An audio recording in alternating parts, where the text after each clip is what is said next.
Bueno. Segunda oportunidad, toma 2. Esperemos que no falle esta vez. Bueno, hoy vamos a conversar entonces sobre el capítulo 1 de reseña, introducción a la inteligencia artificial y reseña histórica.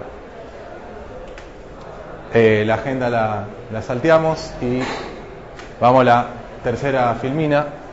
Entonces, bien, empecemos con el objetivo de la inteligencia artificial. Por si todavía no quedó claro, nuestro objetivo es construir entidades inteligentes, ¿sí? La disciplina empieza como tal en el año 1956, porque es el año en que se le da un nombre, se le da el nombre de inteligencia artificial. Vamos a ver un poco la reseña histórica, pero les adelanto, digamos, en realidad la computación empieza con exactamente el mismo propósito, el de construir entidades inteligentes, ¿sí? No es que un propósito que se deriva del propósito principal de la computación, ¿sí? Obviamente que después, en la práctica, digamos, se va especializando la cosa. Entonces, hay una disciplina que se especializa en eficientizar las queries que se hacen en una base de datos. Bueno, ok, está, pero esa eficiencia de las queries de la base de datos es aumentar la inteligencia de la base de datos. Entonces, bueno, yo lo aclaro porque yo tardé en darme cuenta, esto no está en el libro. Y para mí fue sumamente clarificador, digamos, de que en realidad la inteligencia artificial de lo que se está encargando es de la frontera de lo que es posible hacer con las computadoras.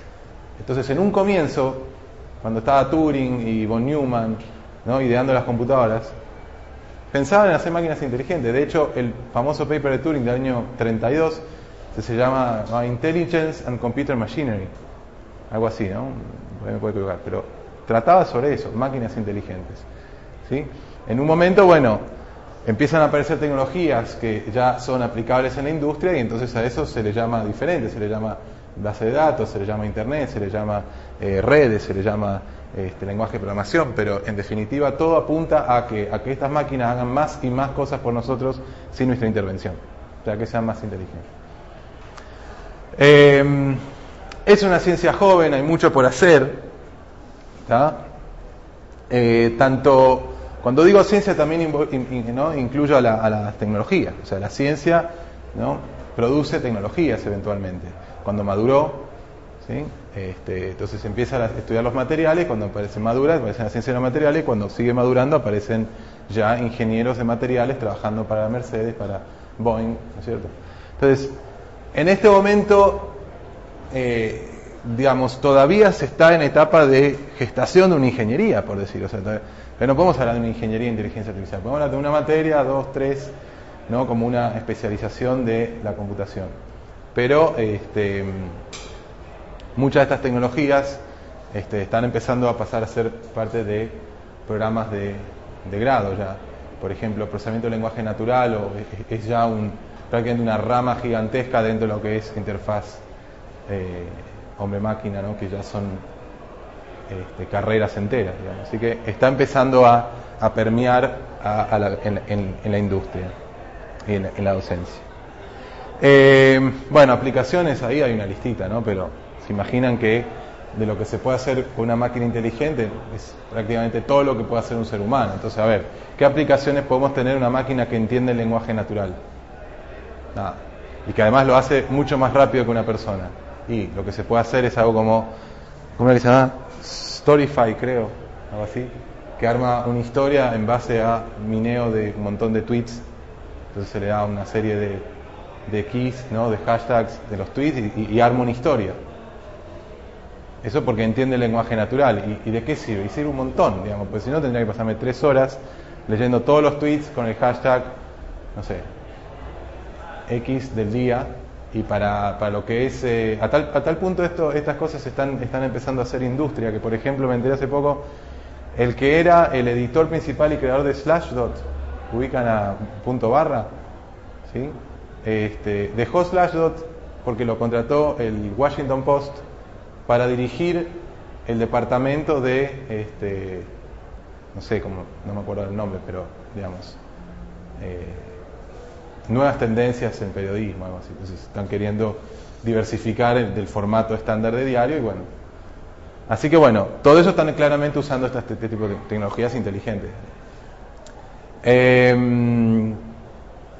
Pero bueno, de las que ya están bien establecidas y que se conocen bien, bueno, aprendizaje que escuchamos un poco recién, juegos, ni hablar, hace rato ya venimos escuchando, ¿no?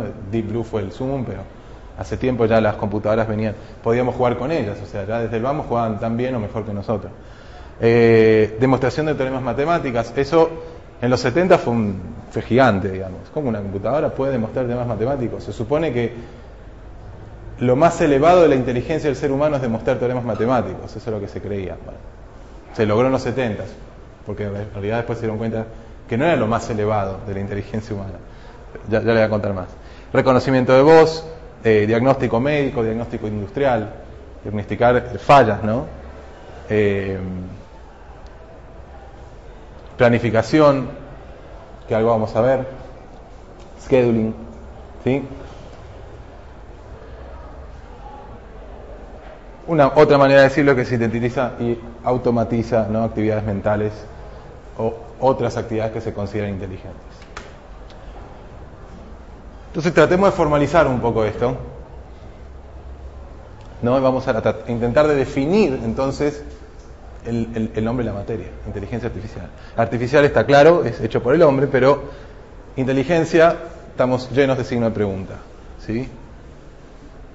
¿Alguien quiere intentar definir inteligencia?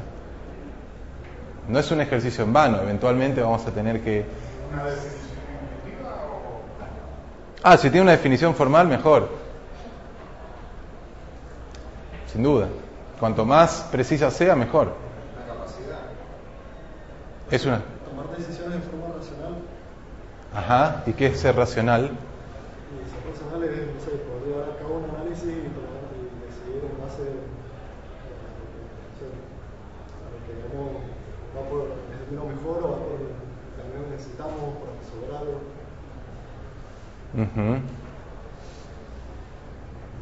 O sea que lo estás delegando en otra persona, digamos.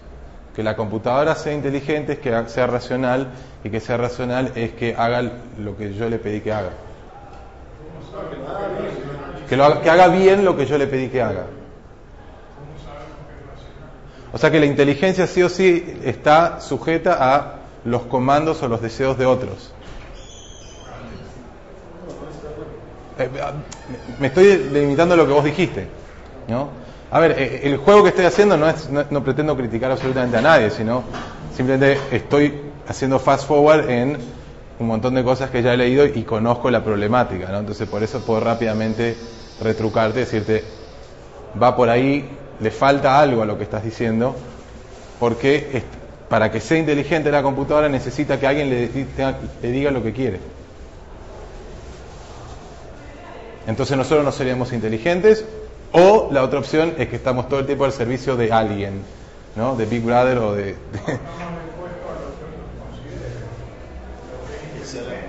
Está bien, pero en aislamiento no podemos ser inteligentes, entonces...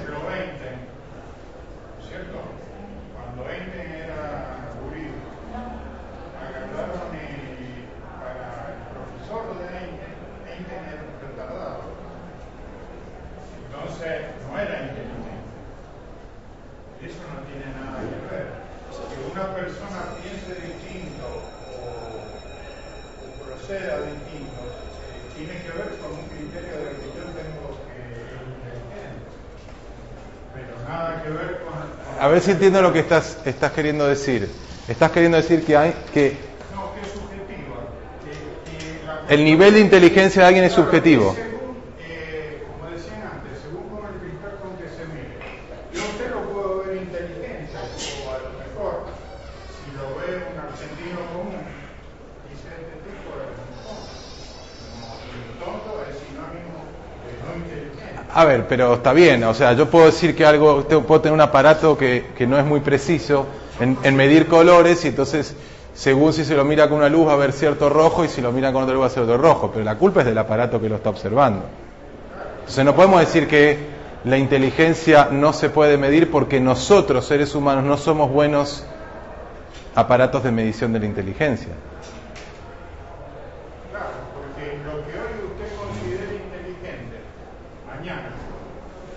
Pero eso es lo que yo considero como inteligente.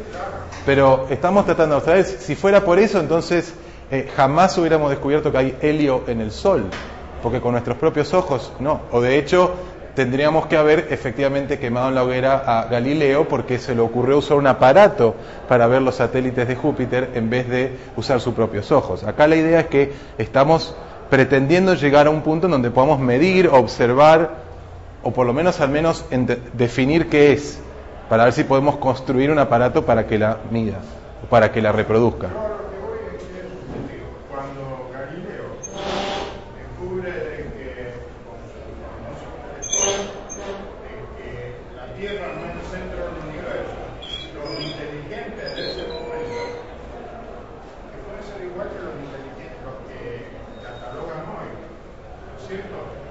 Dijeron no. Está bien, pero el hecho de que en ese momento haya habido un montón de gente, de poder incluso, que grite a viva voz de que no hay satélites en Júpiter, no hacía que no hubiera satélites en Júpiter.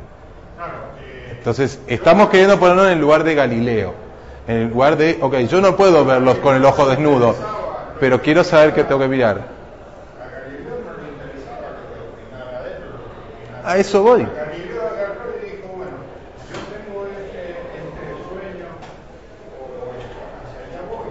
Bien. Pero, a ver, Hugo, recién decías que la inteligencia es relativa al quien lo mira. Y yo lo que quiero decir es que no lo sé.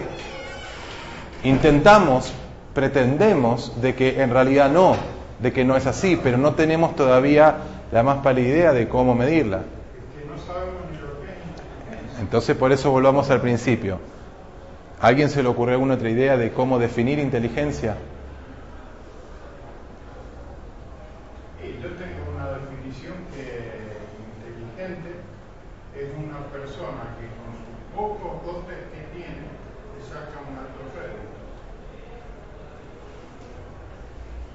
rédito. De vuelta aparece la idea, ¿no? ¿Cómo era tu nombre? Martín. Martín, la idea de Martín, ¿no? De que tiene que hacer algo bien. Yo creo que va por el lado de poder actuar por tus propios medios. O sea, Autonomía. claro. Y si no es capaz de no tiene los conocimientos. Capacidad de aprender. La capacidad de aprender te da más autonomía, sin duda. Y podés incluso cerrar el loop, es decir, autonomía para aprender. Sí. No, era justo lo que decía, que la capacidad, si no tengo los conocimientos, tengo la capacidad de poder aprender para tomar una decisión. Bien, bien. También la capacidad de definir objetivos y la forma de alcanzarlos. O sea, que tenga por sí mismo capacidad de definir objetivos. Entonces, ahora creo que quedaste ¿no? Regulando con lo que dijimos recién. Que sea capaz de definir sus propios objetivos, ¿no? Ya lo independiza de los deseos de otro. ¿Sí? ¿Ustedes creen que nosotros los seres humanos, a ver, ¿cómo sería? Tenemos nuestros propios objetivos? ¿Y de dónde los sacamos? Bueno, eso ya me fui, ¿no? Pero Ok, volvamos entonces. Tenemos entonces que cuanto menos recursos tenga y más autónomamente llegue a un objetivo dado, más inteligente podemos decir que es. ¿Sí? También depende de la forma de llegar al objetivo. Ajá. Se puede resolver el mismo problema utilizando muchísimo tiempo, recursos y lo que sea, o de una manera más óptima. Ok, entonces, la capacidad de llegar a un objetivo en forma autónoma, si en realidad, si hay un solo objetivo, no podemos hablar de la calidad del resultado, o sea, o llega o no llega. Podemos también un poco relajar eso y decir, bueno, que llegue a un resultado que sea de satisfacción para alguien más, ¿no? Y que lo haga de manera óptima. Claro. Bien. Solo aprender y ser autónomo no significa que pueda ser inteligente o tonto. Puede ser tonto, aprender y ser autónomo. Entonces, quedémonos con esto que ya es más que suficiente, elaborémoslo un poco y veamos entonces qué es lo que dicen los que han estado durante 40 años pensando en esto. La dificultad que estamos encontrando en definir inteligencia, porque lo que hemos hecho recién es indicar propiedades que tiene que tener un ser inteligente. Es exactamente el mismo problema que están teniendo los biólogos con la vida, con el concepto de vida. Tiene un montón de características que tiene que satisfacer un ser que está con vida, pero eso lo hicieron al principio. Después, ¿qué encontraron? Encontraron que hay muchos seres que cumplen un subconjunto de estas propiedades, y otros que satisfacen otro que incluso no se superponen. Por ejemplo, la capacidad de reproducirse. Bueno, yo no tengo ahora los ejemplos, pero hay seres que no se reproducen y que sin embargo están vivos, y así. Entonces, acá también empezaron con todas estas definiciones y, bueno, más o menos llegaron con algo práctico, pero no con algo que lo satisfaciera. A tal punto que incluso la controversia llegó a extremos de decir, es absolutamente imposible construir un ser inteligente. Esa es, lo contrario de esto es la hipótesis fuerte, de idea fuerte, que es posible construir máquinas inteligentes. ¿Tá? Esa es fácil, para mí, Facundo, es muy fácil decir que esta es verdadera. Desde el vamos, el ejemplo está en las salas de parto de todo el planeta, segundo tras segundo, ¿sí? Salvo que le introduzcamos un componente místico o teológico que para poder haber hecho ese bebé se necesita alguna intervención externa que no es física y que nosotros seres humanos jamás vamos a tener acceso. Bueno, entramos en terrenos fuera de eso, digamos, dentro de lo que es el ámbito de la ciencia, las creencias de la ciencia, esto es posible. La idea débil, la hipótesis débil de la inteligencia artificial es mucho más simple y dice que es posible simular inteligencia. O sea, podemos hacer máquinas que a simple vista están haciendo lo mismo que hace. Pero es capacidad eso, no es inteligencia. Fíjese, yo le doy un ejemplo, que usted diga, ¿me es inteligente o no es inteligente? A ver. ¿Cierto? Yo conozco una señora que escribió 20 libros, ¿cierto? Sin embargo, en su matrimonio no le sirvió para ser feliz. A ver, yo voy a pedir una cosa. Vamos a aceptar una realidad. Todo ser humano, no importan las condiciones en las que se encuentre, es súper inteligente al lado de lo que nosotros podemos hacer hoy con las computadoras. Así que vamos a partir de que todo ser humano, por más que tenga síndrome de Down, que esté en coma, que se pelea a diario con el marido, no importa que sea criminal, es mucho más inteligente que lo que somos capaces de hacer ahora con las computadoras. Entonces, la pregunta no va en una escala entre el peor ser humano y el mejor. Los seres humanos somos inteligentes, o alguno lo cuestiona. Una cosa es capacidad y otra es inteligencia. Yo creo que inteligencia es otra cosa. Capacidad es algo, una característica que tiene uno para hacer algo. Unos son buenos para escribir libros, otros son buenos para hacer otra cosa. Vamos a un ejemplo concreto. Si usted se compra ahora un teléfono inteligente, se baja una aplicación, estamos en el año 2020, y se baja una aplicación en donde directamente el cosito está ahí y a través del micrófono, así como estoy yo ahora, directamente conversa. Tiene el auricular acá y le dice, a ver, ¿me llegó un email? Sí. A ver, ¿de quién? De tal. Ajá. ¿Y qué dice el email? Léemelo textual. ¿Y vos qué pensás, máquina? Que hay que responderle. Bueno, a ver, ¿podés responderle con copia tal? Sí. Y entra en esta conversación. Bueno, a ver, ¿te puedes fijar en mi calendario si tengo tiempo ese día? Bueno, dale. Ok, y así, ¿no? Pero fíjate que la noche anterior terminás la clase a las 11:30 de la noche. Si no te pongas una cita a las 8:30 de la mañana. Ah, tenés razón. ¿Decimos que esa máquina es inteligente? ¿Ese programa es inteligente o no? Para mí no. O sea, agreguémosle, ¿qué es lo que le falta? ¿Qué es lo que le falta para poder decir que es inteligente? otra cosa. Yo creo que inteligencia es... Pero con fundamento, Hugo, con fundamento. ¿Qué otras cosas? no sé, que me hable o que sea capaz de él tener un algoritmo que me seleccione una serie de posibilidades. Si pasa esto, haga esto. Si haga esto, haga lo otro. Eso no es ser inteligente. No sabemos cómo está programado. Obviamente está programado, pero no. ¿Por qué asumimos que es una sucesión?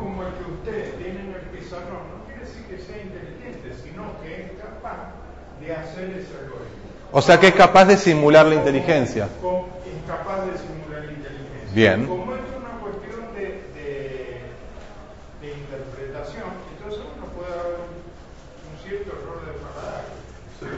Vamos a darle un minuto más a esto y nos salimos de acá.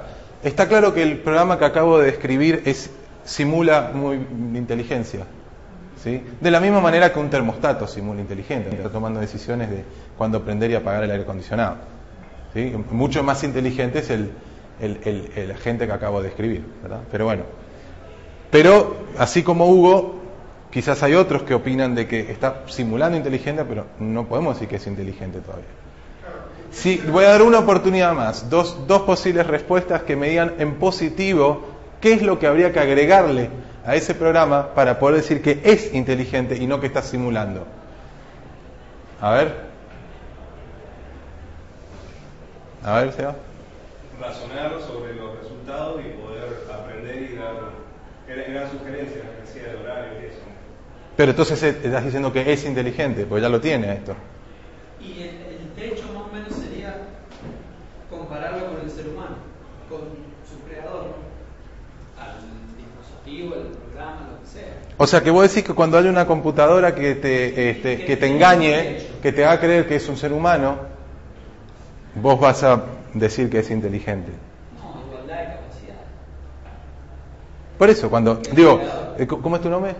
José decís entonces que si un día vos vía auricular te estás comunicando con alguien, no sabes si es una computadora o un ser humano, y al cortar la conversación estás convencido de que es un ser humano y resulta que era una computadora, vos, José, decís esta computadora es inteligente porque al menos en esta conversación me ha engañado. No sé si lo mediría en una conversación, pero sí en, por ejemplo, decisiones muy importantes.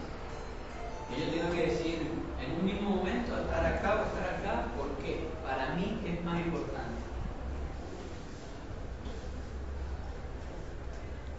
Pues que la computadora pueda tomar ese tipo de decisiones, por vos o por ella.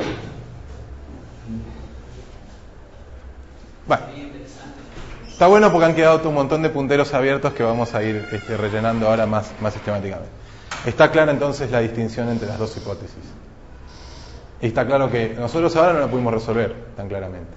Es como decir, ¿podemos hacer un té o solamente podemos simular té? No, sí, podemos hacer té. Alguno me ha hecho té toda la vida, ¿no?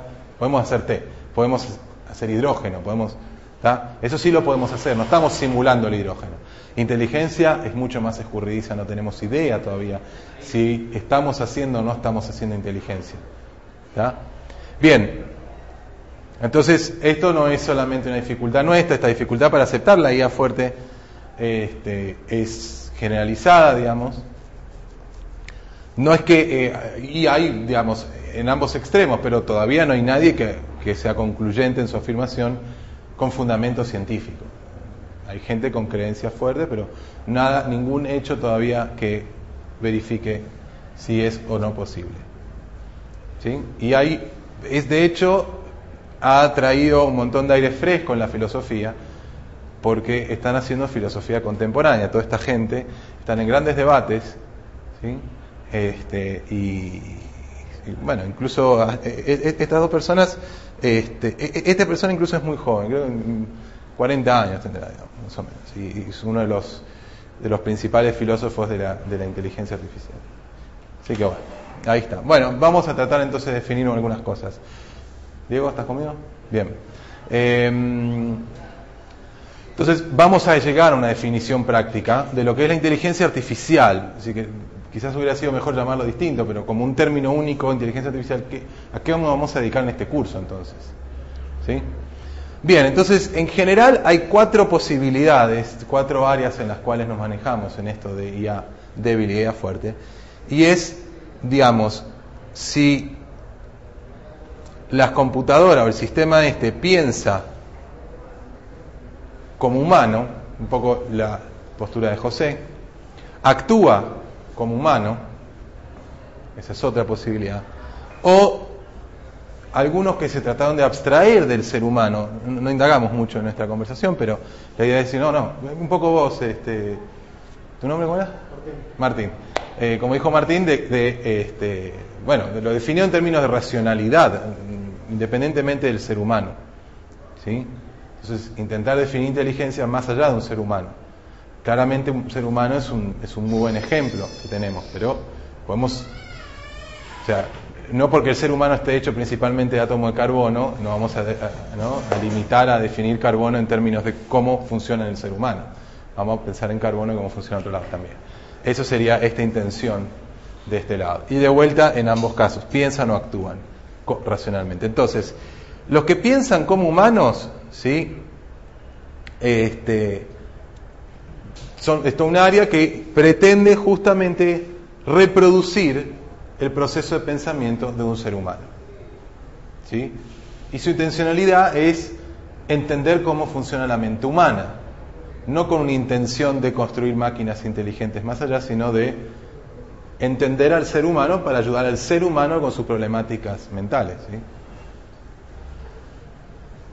Piensan racionalmente, ¿sí?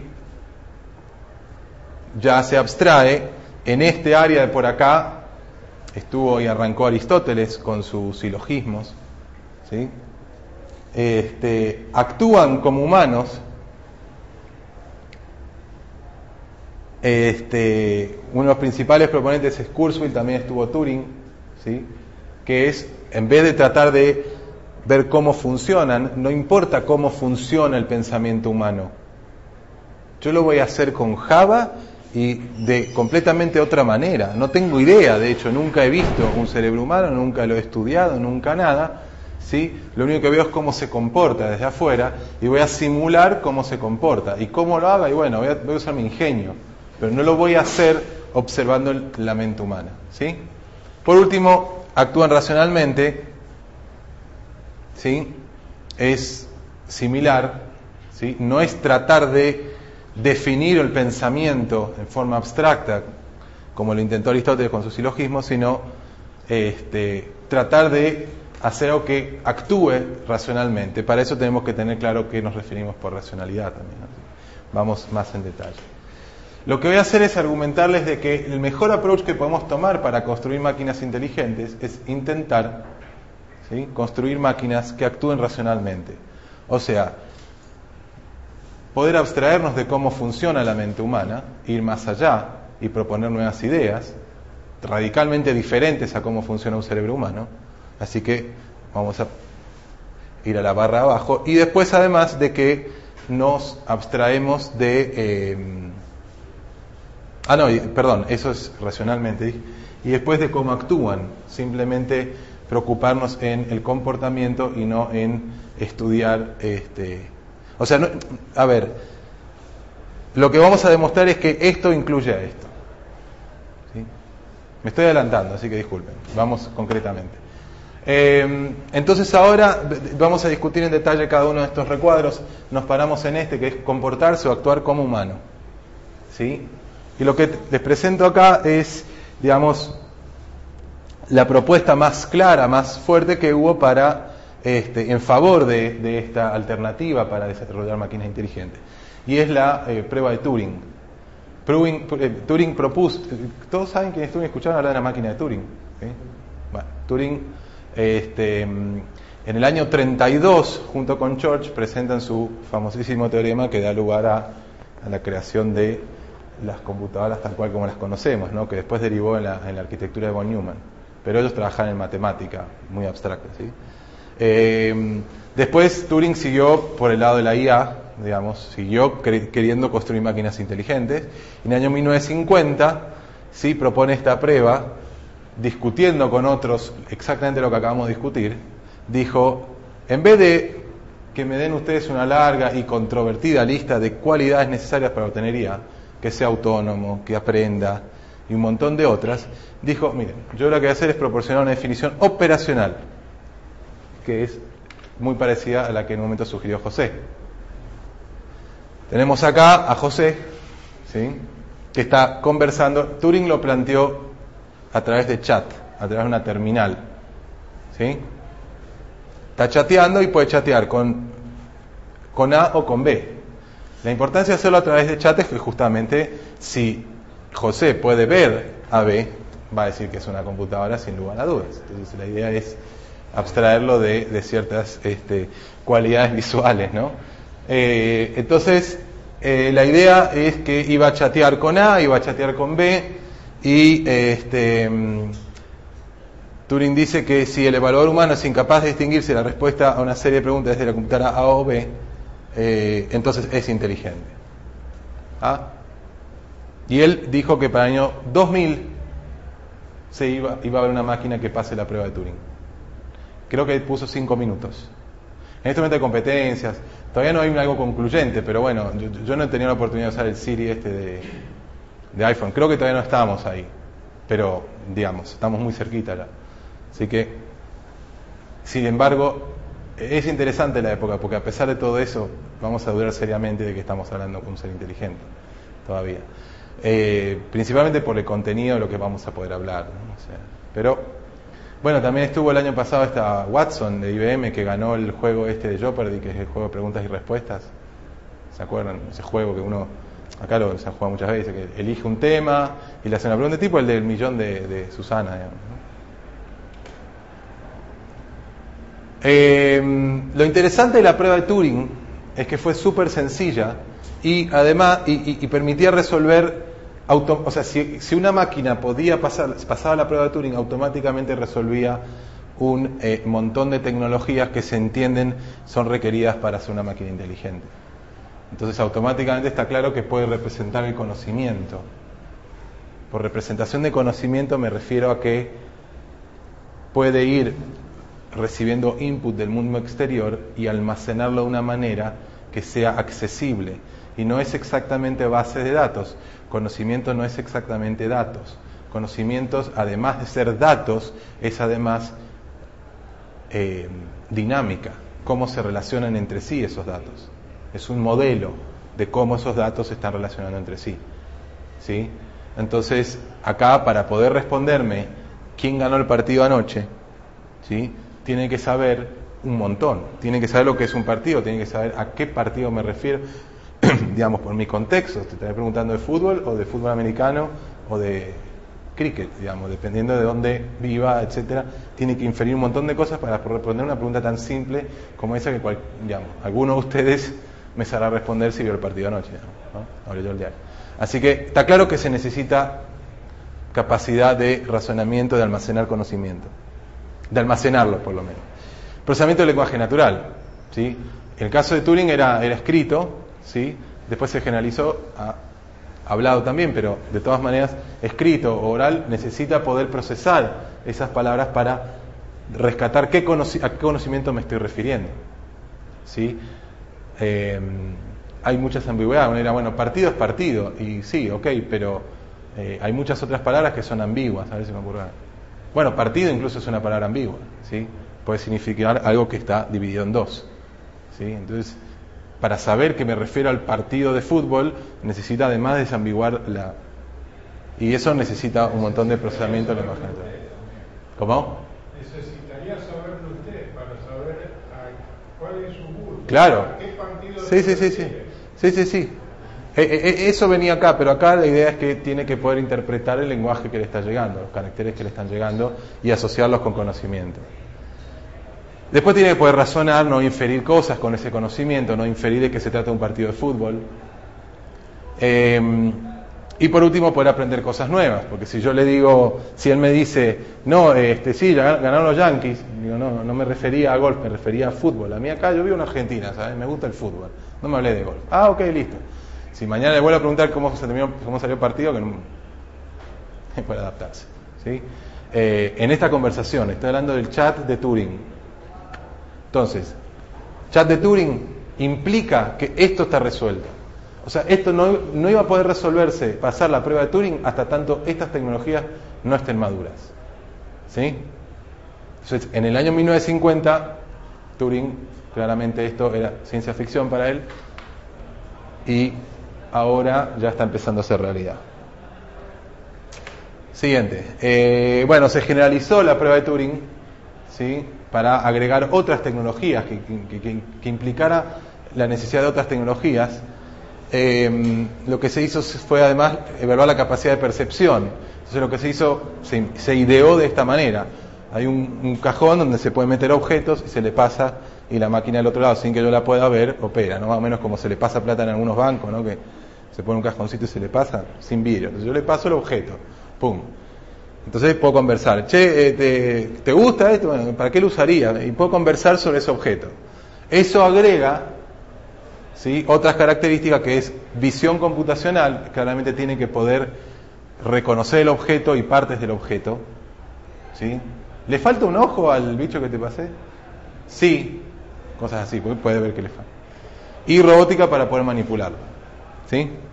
Entonces agrega estas dos características y lo hace más inteligente todavía podríamos pensar en alguna más, si quieren, si todavía no están satisfechos. Si ustedes creen que una entidad en la cual yo le paso cualquier objeto y puedo tener una conversación natural y sensata con esa persona todavía no es inteligente, bueno, si a alguno se le ocurre qué más le podríamos agregar a la prueba de Turing, sería interesante.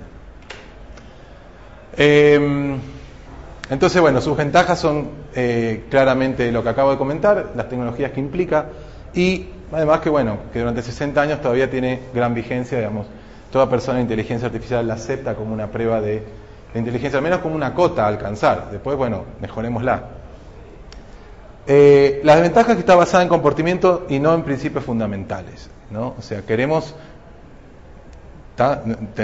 este problema y es inevitable, o sea, pero remarcamos que está, ¿sí?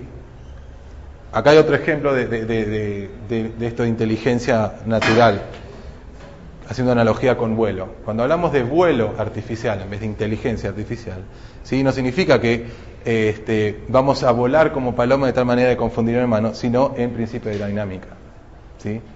O sea, puede ser que alguien al principio empezara a tratar de lograr algo, pero sí, se logró quizás que volara 10 metros, ¿sí?, probando y prueba y error. Pero cuando se empezó a entender los principios del vuelo, de la aerodinámica, del sustento, del fluido, aire, etcétera, etcétera, se pudo hacer las máquinas voladoras que tenemos hoy. Si no, con prueba y error todavía estaríamos en los 100 metros, en los 200. Entonces, se está todavía buscando principios fundamentales, pero son muy pocos.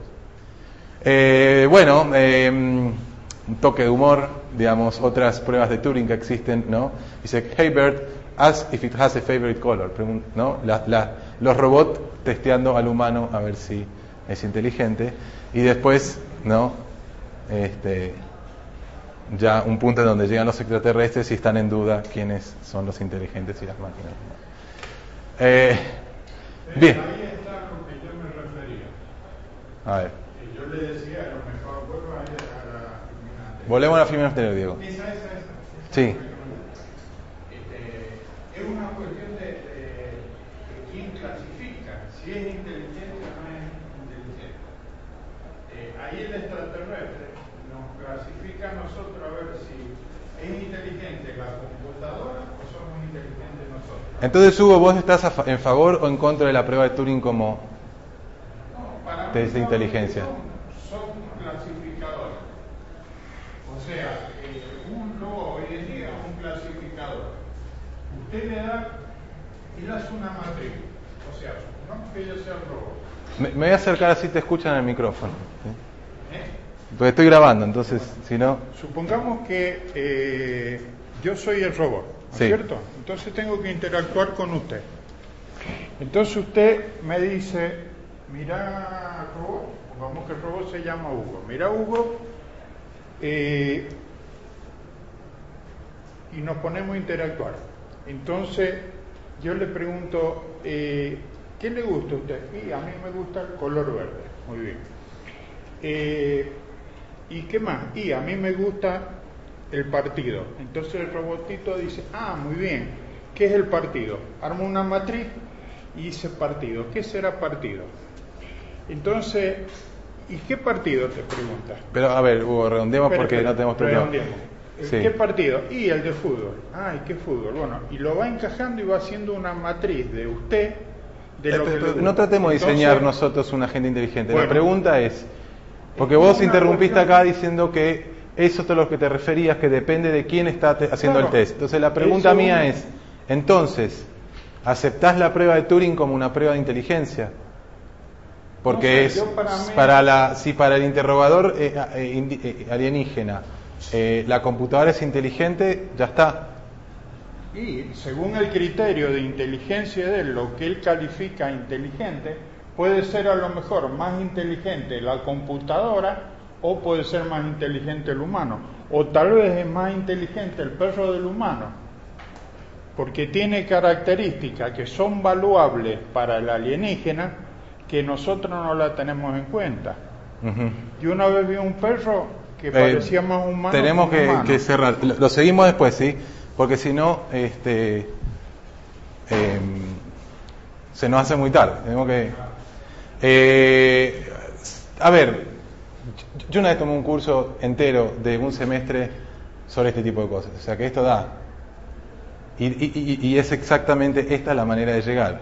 Irse por las ramas a ver hasta dónde llegamos. Pero hoy no tenemos tiempo, así que... pasamos a la 3 entonces, Diego, gracias. Entonces ahora, bien, vimos que el comportarse como humano pareciera ser una buena prueba de inteligencia. Nadie todavía me pudo decir ningún pero. Sigamos. Pensar como humano. Esta otra posibilidad acá. Bueno, para responder si un programa piensa como humano es necesario determinar cómo piensan los humanos. Para eso tenemos que penetrar en su mente. Y lo podemos hacer de dos maneras. Como lo hace la psicología, que es a través de una interacción verbal, o a través de la introspección observando nuestros propios pensamientos. ¿Sí? Cualquiera de las dos, ¿sí? Digamos, lo que va a intentar hacer es entonces después un programa computacional que reproduzca este conocimiento que hemos dictado acá. ¿Sí?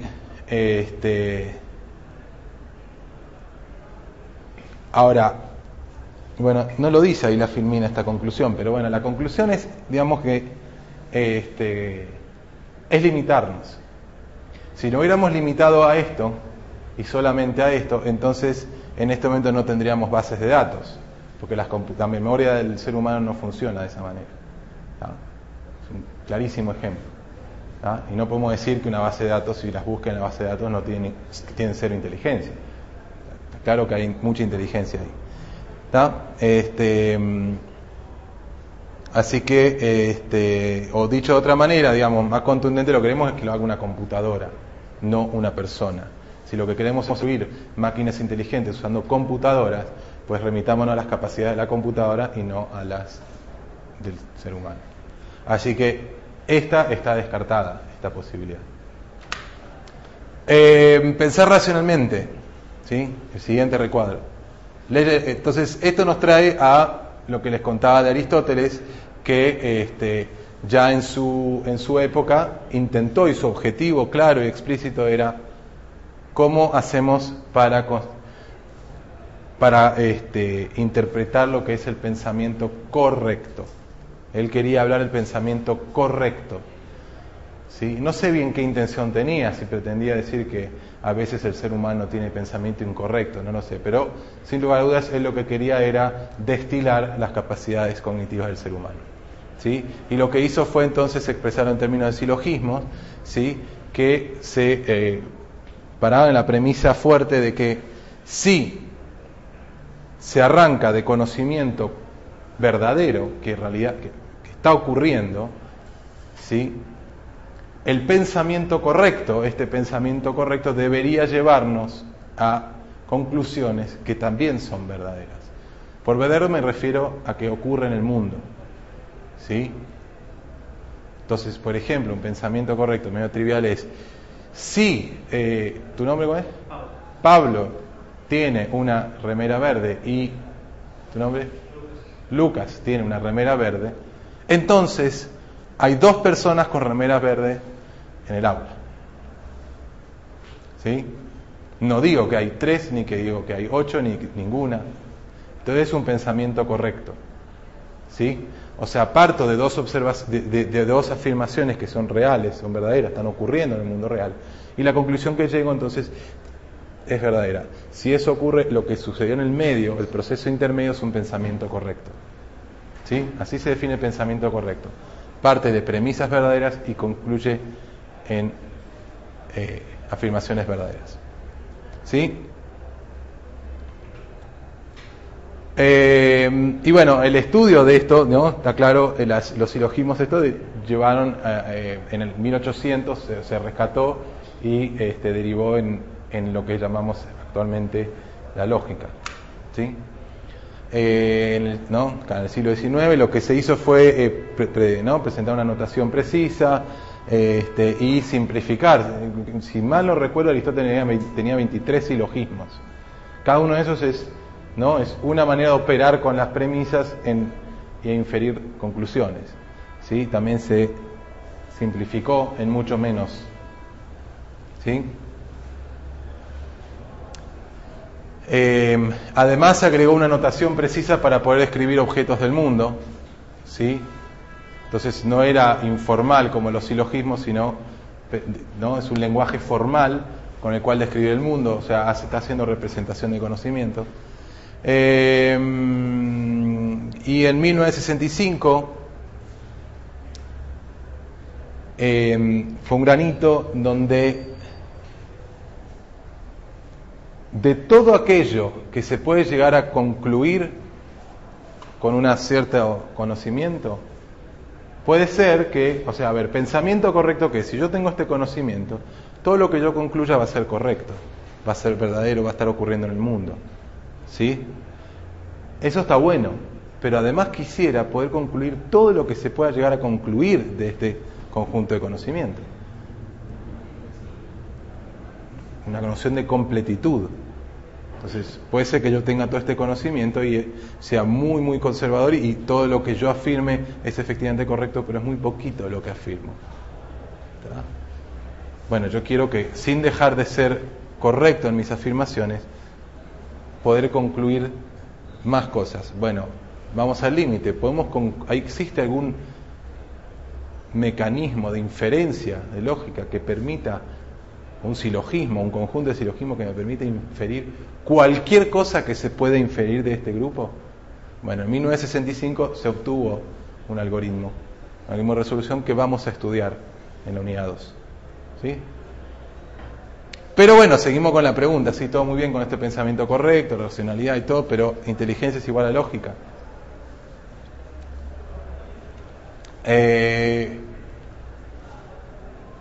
Sin todavía responder eso, lo voy a responder en la siguiente cuando lo compare con racionalidad, pero sí tenemos problemas con esto, ¿sí?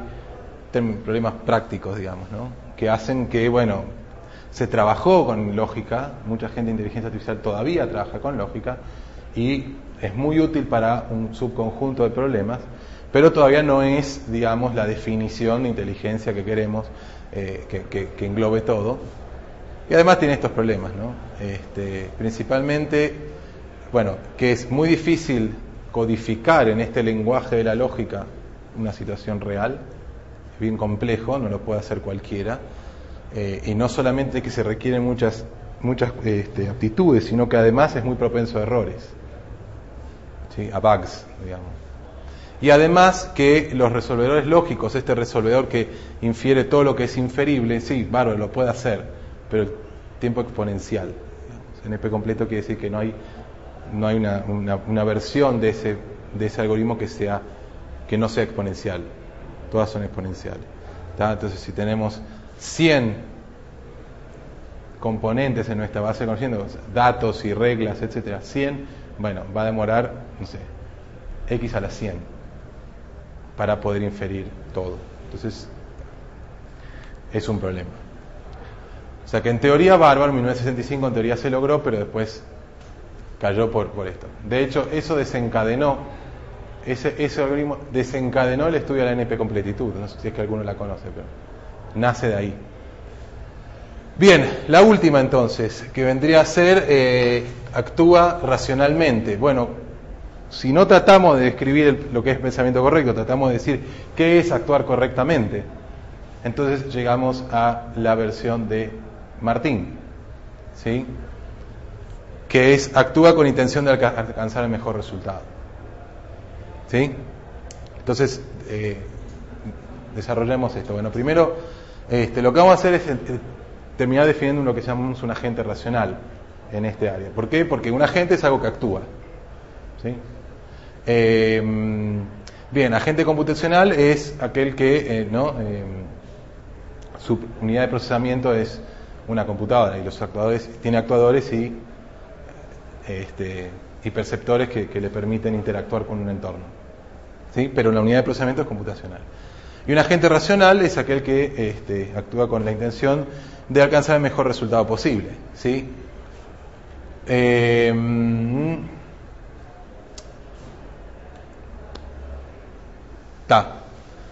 Me fui por un momento, pensé que estaba en el capítulo 12 y que ahora venía la definición de agente racional. Se la debo para dentro de un rato. 18. Entonces,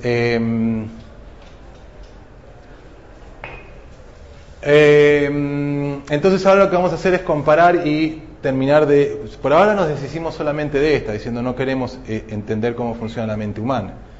Entonces, pero todavía nos quedan estas dos, que era la prueba de Turing acá y la lógica acá. ¿Sí? Entonces comparémosla con esta, con la lógica. ¿Sí? El tema es que es racional realizar una serie de acciones si la lógica dice que llevan a cierto objetivo, ¿verdad? O sea, si a través de la lógica nosotros podemos deducir de que esta serie de acciones nos llevan a un resultado, ¿sí? El resultado deseado, el mejor resultado posible, como dijimos recién. Entonces está claro que la lógica nos permite realizar acciones racionales. ¿Sí? ¿Me siguen? Más o menos lo intuyen. Sin embargo, hay acciones racionales que no solo no necesitan lógica, sino que son más rápidas. Principalmente no necesitan lógica. ¿Sí? Entonces, por ejemplo, quitar la mano de la estufa es una acción instintiva, que no hay un proceso lógico en juego, no hay un proceso de razonamiento. ¿Sí? Es otra cosa y que sin embargo nos está llevando al mejor resultado. ¿Sí? Podrán decir que es muy simple, bueno, pero no deja de ser inteligente quitar la mano a la estufa. Entonces, está claro entonces que el agente racional, la acción racional es más general que el pensamiento racional. ¿Sí? Nos permite acomodar más situaciones inteligentes. No quiere decir que vamos a descartar la lógica y no la vamos a estudiar, pero sí que además tenemos que estudiar este otro tipo de racionalidad a través de la acción, porque permite otro tipo de situación. Que si es otra cosa, ¿qué sería, por ejemplo, el quitar la mano a la estufa caliente? Si no es lógica, ¿qué es? Claro. Una red neuronal, por ejemplo. Una red neuronal. O un simple if.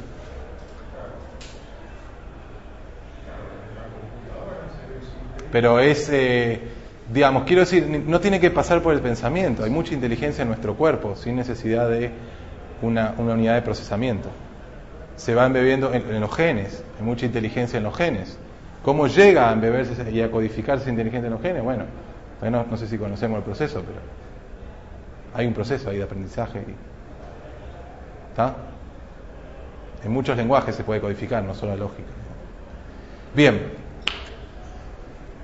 Y entonces ya vimos que agente racional es más general que la lógica, y veamos con respecto a la prueba de Turing. Todas las disciplinas necesarias para la prueba de Turing también son necesarias para un agente racional. ¿Sí? Sin lugar a dudas, podemos encontrar situaciones donde para poder hacer lo mejor posible necesite de representación de conocimiento, razonamiento y todas estas tecnologías. ¿Sí?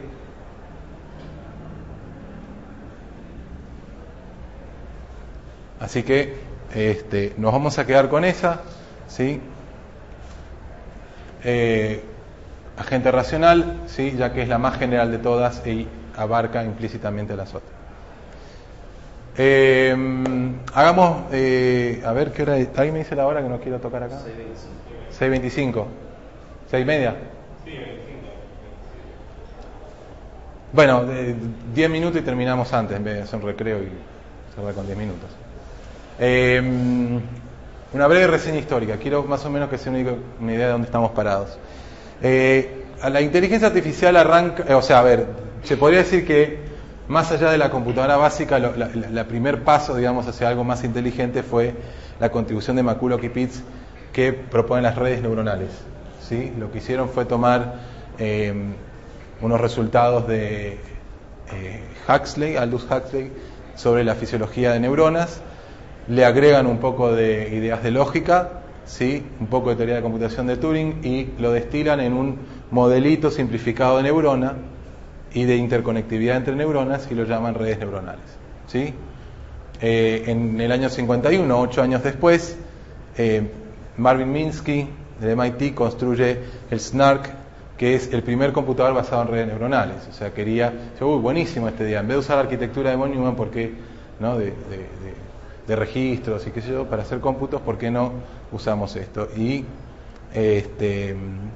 tuvo un éxito, digamos, limitado, pero interesante, divertido. En el año 1950 es cuando Turing presenta su prueba, ¿sí? Bien, en el año 56, finalmente todas estas personas que estaban trabajando en estas cosas, algunos conocidos, ¿no? Entonces, Minsky, Shannon lo conocen, de la teoría de Shannon de información, ¿sí? Y otros se juntan en el Dartmouth College, y ahí le dan inicio a la inteligencia artificial acuñando su nombre, ¿sí?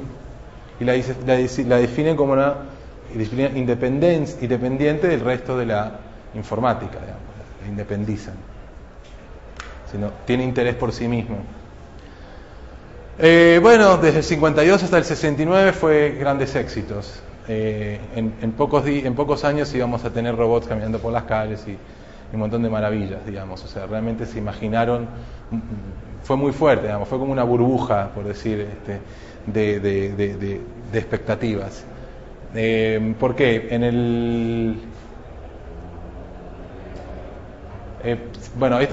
Se presenta en estos años este sistema que permite resolver teoremas matemáticos, ¿sí?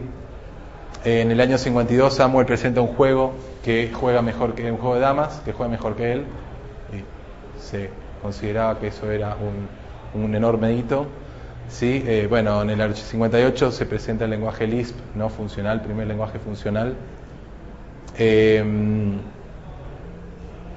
el año 63 es este algoritmo que conté de lógica de Robinson, que presenta, ¿no? el algoritmo de resolución, que es el primer algoritmo completo, como les contaba, ¿sí? Que lo vamos a estudiar más adelante.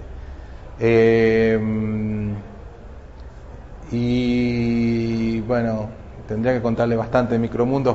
Una contribución de Minsky. Vamos más rápido. Rosenblatt en el año 62 presenta una mejora de las redes neuronales, presenta un modelo llamado perceptrón, que era maravilloso. ¿Por qué? Porque podía aprender todo lo que es capaz de representar. ¿Qué quiero decir con esto?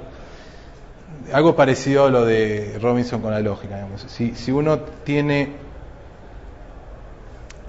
por ejemplo, en el caso de la clasificación de spam,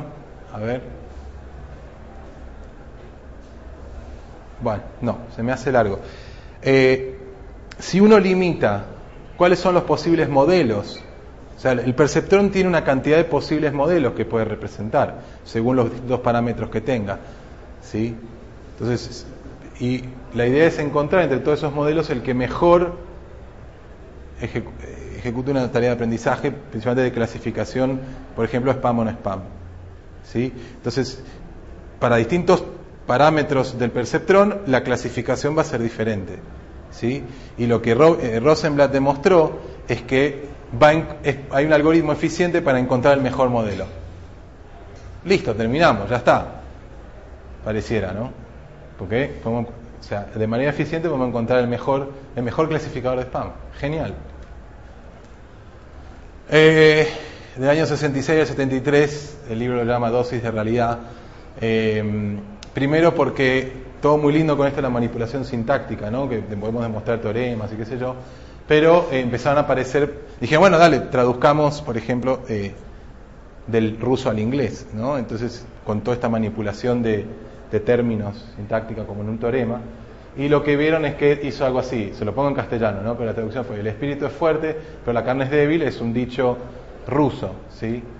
Y se tradujo: el vodka es bueno, pero la carne está podrida, porque spirit en inglés es un término que se usa también para las bebidas espirituosas, ¿no? Entonces, y parece que débil y podrido en ruso también tiene cierta ambigüedad. Y no supieron cómo salir de acá. No tenía idea cómo salir. O sea, ellos creían que era simplemente mapear palabras con palabras y ya está. Y les pasó esto. Otro problema que empezó a aparecer es que todas estas maravillas que aparecían funcionaban en problemitas muy pequeños. En el momento en que se empezaban a hacer crecer la complejidad del problema, se caía y no terminaba más, ¿sí? A mí me pasó acá hace un par de años, cuando todavía hacíamos ejercicios de práctica de programación. Y bueno, hubo una gran controversia, un gran revuelo, porque supuestamente el práctico era muy largo. Entonces empecé a preguntar a todos, bueno, ¿cuánto habíamos demorado? Yo le dije que iba a demorar 8 horas en hacerlo. Y no, yo demoré mucho más. Bueno, a ver vos, por ejemplo, decís que demoraste más. Sí, bueno. ¿Cuánto tardaste en programarlo? Y unas 6-7 horas. Ajá, y entonces todo el resto, ¿qué pasó? Y no me anduve, lo tuve que tratar de arreglar. Ah, tenías un bug, sí. ¿Cuál era el problema? Y que no terminaba nunca. No termina nunca. Tarda 12-14 minutos, depende. Y si le subís, le agregás más. En este caso era problema de resolver un puzzle, digamos, de ordenar los numeritos. Entonces lo podía hacer de 3x3, 4x4, 5x5, 6x6. Y él lo probó con 7x7 y era algo que iba a demorar, no sé, 4 horas en terminar. ¿Está? El costo fue muy grande para que él aprendiera eso. Por eso hemos cambiado un poco la mecánica. Pero, digamos, se enfrentó con este problema que se encontraban ellos. A tal punto que apareció toda la teoría de la complejidad a partir de la inteligencia artificial. Porque se encontraban con estos problemas que eran NP completos, que eran exponencialmente costosos. Es decir, lo podían hacer, pero costaba mucho. Y además, como si fuera poco, Minsky y Papert en 69 le dan con un palo al perceptrón. Y dicen, sí, todo muy bien que puedes encontrar el mejor clasificador de spam, ¿sí? Pero va a ser muy malo. O sea, las capacidades de representación que tiene el perceptrón, los posibles modelos son muy pocas, ¿sí? Entonces, sí, vas a encontrar el mejor modelo entre un conjunto de modelos muy pequeño.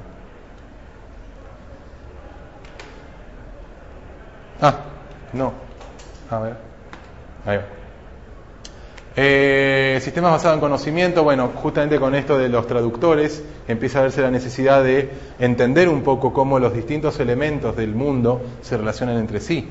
Entonces saber que para poder interpretar de que esa frase se refería al espíritu espiritual, digamos, y no a la bebida, ¿no? Ese tipo de cosas, ¿sí? Entonces empieza a aparecer el conocimiento. Estoy acelerando, ¿sí? Y además aparecen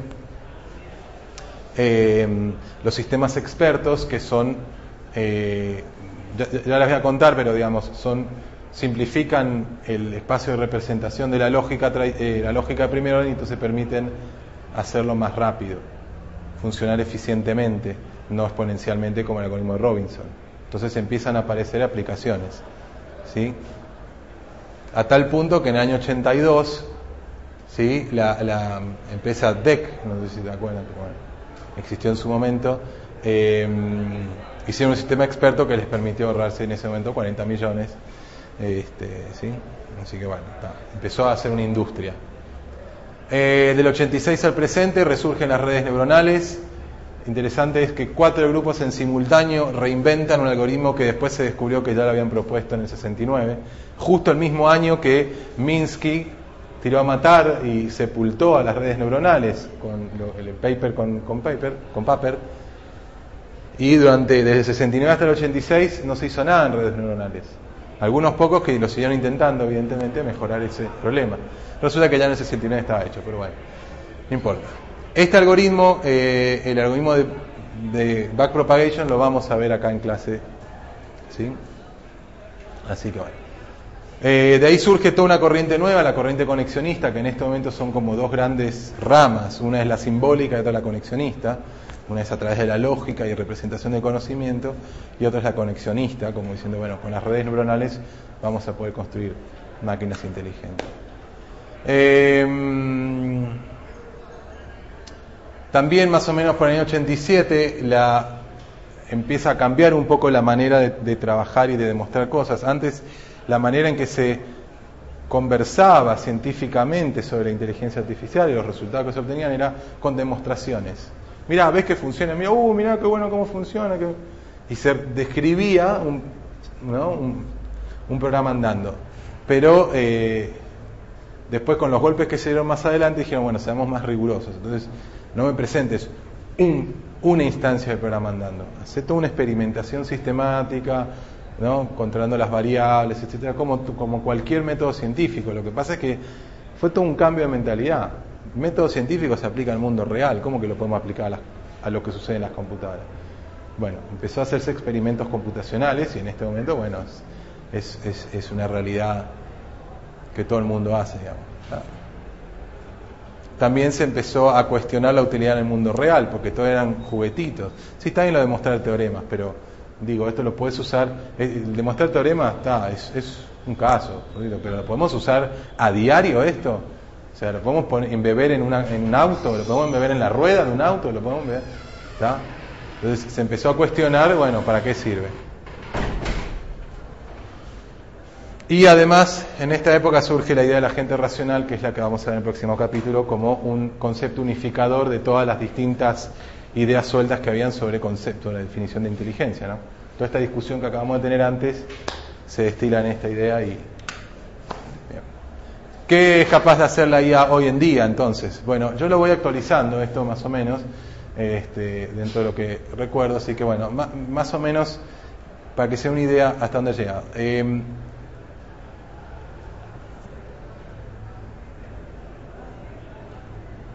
Bueno, el programa de agente remoto que puede comandar una nave espacial, ¿sí? Esto ahora ya está más avanzado todavía, los satélites son independientes, hay satélites totalmente independientes que toman decisiones de alto nivel allá arriba sin comunicación a la Tierra, ¿no?